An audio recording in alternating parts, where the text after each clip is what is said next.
नमस्कार दर्शकों, मैं आर कुमार सैनी, वैदिक and KP astrologer and vastu expert. आज मैं इस वीडियो के अंदर आपको बताऊंगा केतु ग्रह के बारे में। और केतु ग्रह अगर आपकी कुंडली के अंदर खराब फल दे रहा हो तो क्या उपाय करना चाहिए जिससे कष्टों से, परेशानियों से मुक्ति मिले। तो एक केतु का एक बहुत बेहतरीन, असरदारक, ज़बरदस्त उपाय मैं इस वीडियो के अंदर आपको बताऊंगा। तो शुरू करते हैं। अगर आपने मेरे चैनल को सब्सक्राइब नहीं किया है तो ज़रूर सब्सक्राइब कर लें। लाइक कमेंट करके जो भी आप पूछना चाहते हैं पूछ सकते हैं, और वीडियो अच्छा लगे तो शेयर ज़रूर कीजिएगा। तो चलिए इस वीडियो के अंदर अपन चर्चा करते हैं केतु के बारे में कि केतु अगर छठे भाव के अंदर स्थित हो तो क्या फल देता है। सबसे पहले मैं आपको बताता हूँ कि छठा भाव है वो शत्रुओं का होता है, छठा भाव है वो नौकरी का होता है, छठा भाव है उससे रोग की गणना की जाती है, छठे भाव से कोर्ट केस, परेशानियों की, अड़चनों की, रोग की, ऑपरेशन की गणना की जाती है। अगर केतु छठे भाव के अंदर स्थित हो जाए, केतु एक नकारात्मक ग्रह है, अलगाववादी ग्रह है और क्रूर ग्रह के अंदर माना जाता है। अब क्रूर जिसका स्वभाव हो वो आपको कैसा फल देगा वो भी छठे भाव के अंदर बैठ के मैं आपको बताऊंगा। पहले अपने भाव के बारे में जान लिया कि रोग, ऋण, शत्रु, अड़चन, परेशानी, नौकरी, धन आगमन, इन सब का भाव होता है छठा भाव। और अगर यहाँ पे केतु बैठ जाए, नकारात्मक ग्रह बैठ जाए, परेशानियों वाला ग्रह बैठ जाए तो क्या फल होता है। केतु छठे भाव के अंदर बैठ के रोग की स्थिति उत्पन्न करता है। रोग भी ऐसा जो जल्दी से पकड़ में नहीं आता, बार बार डॉक्टर है, दवाइयाँ है वो चेंज करनी पड़ती है, जातक है वो रोग से परेशान रहता है। या कोई दर्दनाक कोई बीमारी, दर्द से संबंधित बीमारी केतु छठे भाव के अंदर बैठ के देता है। छठे भाव के अंदर बैठ के केतु एक बार जीवन के अंदर ऑपरेशन की स्थिति जरूर निर्मित कर देता है। तो ये केतु के नकारात्मक गुण हैं। क्रूर ग्रह होने के कारण परेशानियां, स्वास्थ्य से संबंधित परेशानियां यहाँ पे केतु देता है।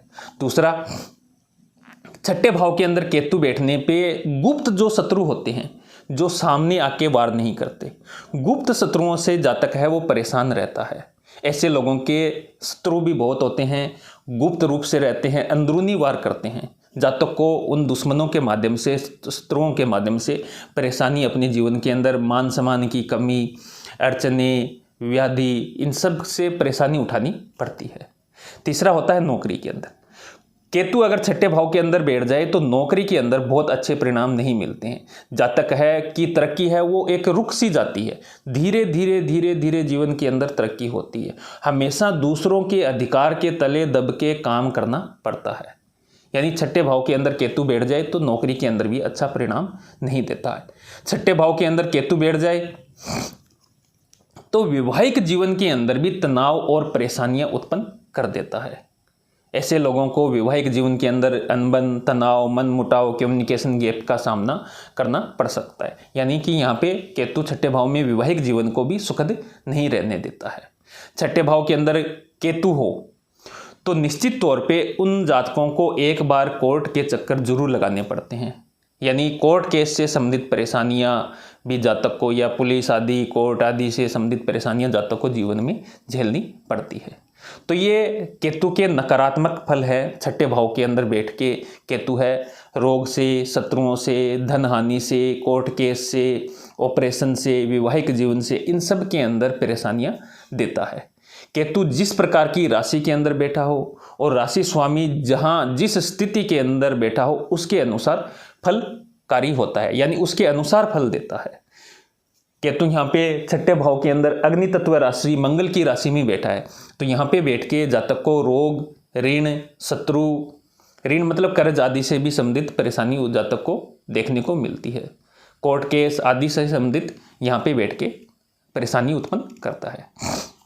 अगर आपके जीवन के अंदर या आपकी कुंडली के अंदर केतु छठे भाव के अंदर बैठा हुआ है, आपको इन जो मैंने आपको चीज़ें गिनवाई है इनके अंदर समस्या उत्पन्न हो रही है, चाहे नौकरी के अंदर तरक्की नहीं हो रही हो, रोग से परेशान है, ऑपरेशन की स्थिति बनती है, वैवाहिक जीवन के अंदर तनाव रहता है, रोग, ऋण, कर्ज से परेशान हो, धन हानि से परेशान हो, तो आपको अपनी कुंडली दिखा के निश्चित तौर पे एक ज़बरदस्त टीक उपाय लेना चाहिए जिससे आपको इन कष्टों से मुक्ति मिले। तो मेरे दिए हुए नंबरों पे आप अपॉइंटमेंट लेके व्हाट्सअप करके अपना टाइम ले सकते हैं और अपनी कुंडली है वो फलित करा सकते हैं और जान सकते हैं कि कौन से ग्रह के कारण आपको जीवन के अंदर कष्टों का सामना करना पड़ रहा है और उसका उपाय आप कर सकते हैं। फिलहाल मैं बताऊंगा छठे भाव के अंदर केतु बैठा हो तो क्या उपाय करना चाहिए। एक ज़बरदस्त उपाय है।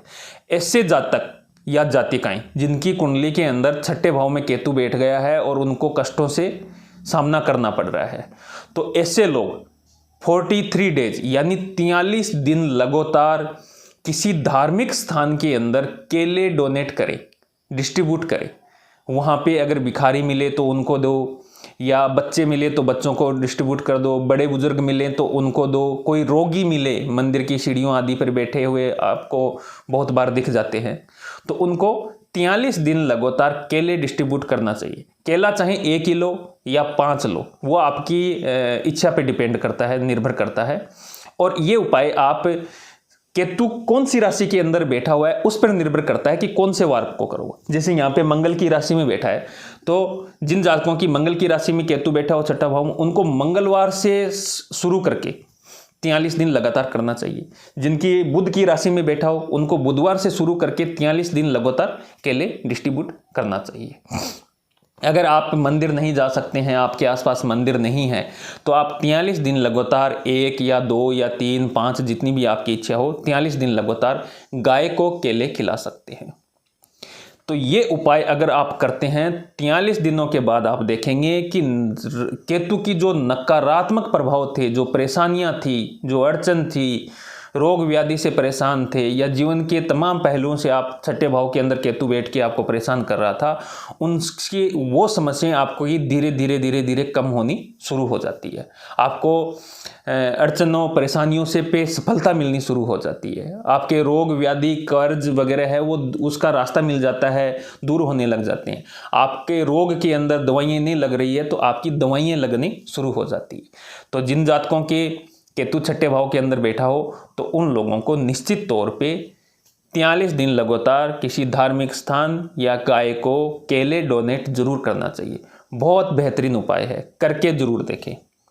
और अगर आप अपनी कुंडली विवेचन या विश्लेषण करवाना चाहते हैं तो मेरे दिए हुए नंबरों पे व्हाट्सअप करके टाइम लेके आप अपनी कुंडली दिखा सकते हैं, अपनी परेशानियों के उपायों के बारे में जान सकते हैं। बहुत बहुत धन्यवाद। नमस्कार। जय हिंद, जय भारत, हर हर महादेव।